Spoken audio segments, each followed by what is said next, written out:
I'm Kat. I'm at FlameCon 2017 with Sina Grace, writer of Iceman, and you're watching ComicsVerse.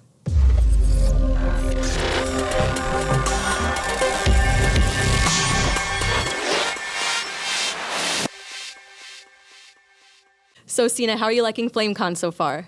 It's magical. I'm going to hold this. I'm going to take this from you. Ha! This is my first time, and it's been a blast. It's such a positive environment, and everyone is just, like, in a great mood, and even though I'm exhausted, I feel, like, super rejuvenated. So it's cool. I don't know, and everyone's dressed really well. Like, the accessories are super cute, or, like, some of the, like, cosplay aside, just some of the, like, looks. I'm like, yeah. All right. I'm like sneaking pics for fashion ideas. Yeah, definitely. I've seen so many really awesome costumes, and I noticed the difference between other conventions is that they can be so hectic, but this one is super chill. Everyone seems like they're having a really good time. Yeah. Everyone's in a great mood, and it's also busy too, and it's just great. We're all kind of here for the same thing, and Geeks Out and FlameCon, they have created a really safe atmosphere that's really inclusive. Which I super appreciate, and I think that also contributes to just the general, like, chill vibes at FlameCon. But yeah, I really want to talk to you about Iceman because I'm a huge fan of what you've done with it so far. What I find really fascinating, not even out yet. What I really find fascinating about Bobby Drake is that it's the same person having these two different experiences, because you have time-displaced Bobby, who's young and it's like new to him and it's really innocent. Then you have older Bobby, who is coming to terms with it and trying to come out to his family and trying to reconnect with his ex-girlfriends. So I want to ask what your experience is writing the older Bobby Drake versus what some other series have done with the younger Bobby Drake. It's been a really fun ride because it's a story that I don't personally relate to because I came out, like, you know, through college. Like, different people found out at different times, but that happened in my early 20s, and I have seen this story in my life firsthand, either, you know, friends or, like, people I've dated who took a little longer to say these things out loud and to be, you know, vocal about, you know, a part of their identity that they kind of kept to themselves. And it's just great. Like, this is, like, the most Marvel complicated, weird situation where you have a younger version of yourself and he's, like, living it up and living his best life, and then there you are, and you can't even be the Omega mutant you're supposed to be. So I've been having a blast with it, and I've been playing with that tension because they are sort of speaking to two different generations of a population, or even just of, like, if you strip the word gay or queer out of it, like, it's just about comfort and, like, self-acceptance. And that theme is usually where the best Marvel stories come from. So I feel super lucky because it's just been a really cool, crazy, and I don't want to use the word easy because it's, like, it's still work, but I've just had a blast. Like, it's been easy because I just can keep coming up with ideas that really feel like they fit in with sort of Spider-Man and with, you know, I'm trying to think of, like, some other, like, cool Marvel heroes that have that, like, very human element. I mean, just all of the X-Men. I feel like I'm making a real X-Men story, and that hasn't hit me. Like, I'm saying it out loud right now, and I'm like, whoa. Anyway. Yeah, and that's what I really love about the X-Men, too. So far, it's been, you had the time-displaced Bobby in the first issue a little bit, but mostly it's been the older Bobby Drake. Are you going to be bringing in the younger version of himself and kind of exploring those two different sides to this new aspect of his life? Yeah, once we wrap up with our Legacy tie-in, where the original champions team up again, they meet in Los Angeles. They kind of, like, you know, pour one down, tip their hat or whatever. You know, they meet because they want to mourn the death of Black Widow, and then some stuff happens because things need to get punched. And after that, when Bobby gets back to New York, we will get to revisit him and his relationship with the time-displaced Bobby, because it's almost like if I had it my way, it would be a buddy book. It would be like buddy cops or whatever, and it would be those two, you know, solving crimes or whatever. That doesn't make sense, and that's why that book doesn't exist.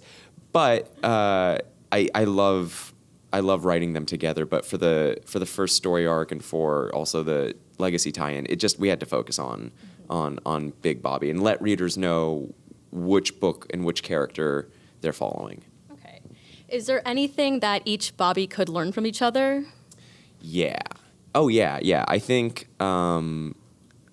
it's such a dumb, like, I think the time-displaced Bobby can teach our Bobby how to chill out. That's why I'm like cringing, because I was like, don't do it, and I'm like, I don't have better words. And I think our Bobby, the Bobby of the Iceman series, I think he can teach time-displaced Bobby sort of like how to level up, not only as a hero but as a human being, and how to not necessarily always like cover things up with a joke, because they both do that. I think time-displaced Bobby's a little unselfconscious about it, but there's something there that I think they can both speak to each other and learn from. Okay. So there's this one moment in Iceman #3 that was my favorite moment. It's when Bobby decides to make dinner plans with his family because he wants to, with the intention of coming out. And there's just this horrible moment where his parents are just ridiculing him for being a mutant. Oh, yeah. Yeah, and it was just so powerful and visceral because you used the mutant metaphor to kind of draw this parallel with what his fears were, what his parents were going to say to him coming out, but it was about him being a mutant. So I wanted to ask what your process and experience for creating that moment was. I watch a lot of Grey's Anatomy, and it's because the first editor on the book said that show does a really great job balancing sort of the case of the week, speaking to whatever the character's internal conflict is, and how that show really like juggles one speaking to the other and informing the other, and the character like taking it and fixing the problem because of their journey. And so that's what's been great with Iceman. You know, when Bendis wrote that scene in, what was it, UNCANNY X-Men 600 or something, you know, Bobby was he has a really great line about, he's just like, look, I'm already persecuted for something else, like I can't have another thing on it. And that's the next level of drama. That's the next level of storytelling, is the fact that, like, you know, we're always kind of going to have to defend ourselves against something, and it's never going to end. And how do you find that spirit again? And so I really, really upped the drama in that one. And I just thought about kind of the conversations either I've had with my mom's been really supportive of me being a comic creator, but friends who've had family members who have resisted, you know, the idea of pursuing something, whether it's a significant other or a career choice. A lot of us artists always have to kind of hear that from authority figures, like, are you sure you want to do this? Like, that's so silly, you know, and like they don't understand that it's a part of your soul. Like, yeah, that's the connection for me, is like, as an artist, you have to defend this choice to be poor. But like it's who you are. You can't change it and you can't shake it. And yeah, and I see that in Bobby, and I see the spirit, and he and I do the same thing where like we mask with humor, and it's just the best to kind of have him also get super angry, because he gets mad real fast. He's got a short temper. Yeah. So where else are you going to be taking Bobby in this series? Like I said earlier, he'll be going to Los Angeles, and I'm pretty excited to try and like not do a La La Land version of LA, and see if I can not mess that up. I'm real excited to do that and write my hometown. We're gonna see him back at the Xavier Institute. And then I think I'm going to keep him in Manhattan for a while. I don't think he's going to go to, well, maybe he'll go back to Long Island for like a spell. But yeah, Manhattan's such a rad setting. I don't want to really walk away from getting to have stories take place here. Like, I have a fight going on in Central Park in issue 5 with Juggernaut. Yeah, so yeah, and that was so much fun for me too, because I went on maps and everything and was telling Alessandro Vitti, the artist of that issue, which way Bobby and Juggernaut needed to fight each other, because the end of the fight wraps around the Hudson, and I was so specific because I just love New York. I love New York as a location. The Sex and the City guy in me, I'm like, you're the 5th whore at this table, New York, or whatever. But yeah, I'm excited. I don't know. Yeah, I'm gonna keep him in New York for as long as I can. Awesome. I'm really looking forward to where you're going to take it. I've been loving the first few issues so far. Oh, thank you. Thank you so much for doing this interview. Yeah, thank you for having me. Yeah, thank you. anytime. Thank you, ComicsVerse. You can find more interviews like this, podcasts, articles, and more all at comicsverse.com. Again, I'm Kat. Thanks for watching.